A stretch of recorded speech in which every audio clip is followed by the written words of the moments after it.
Welcome back, grade 2. So now will be our math lesson, and let's look what we have for today. So for today's math lesson, we will start looking at three-dimensional shapes, and the first one that we'll be looking at is a cube. Remember, I asked you to make the shapes about 2 weeks back and to keep them in a safe place. So the first one will be a cube, and we're just going to look at it and see what it looks like. So a cube will have 6 sides or faces, and each face or side will be exactly the same size as the other ones, and they are all squares. So this is a cube. Yeah. The next one, a sphere. Now we didn't make the sphere, but to show you an example, if you like to play soccer, it will be a soccer ball. I don't have a ball at home.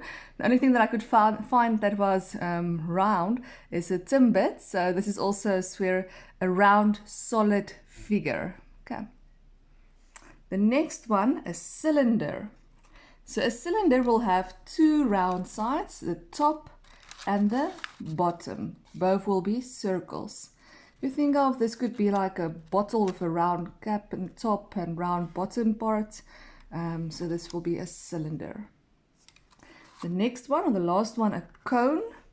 A cone will have 1 round side or a circle at the bottom and then 1 sharp point at the top.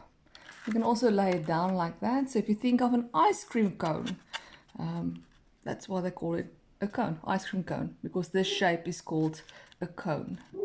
You can now go and do page 174 and 178. You just have to go through the lines and just identify the specific 3D shape that they ask you to go and circle it. And that's it for math.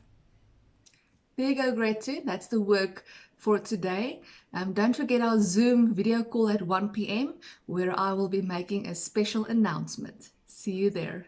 Bye-bye.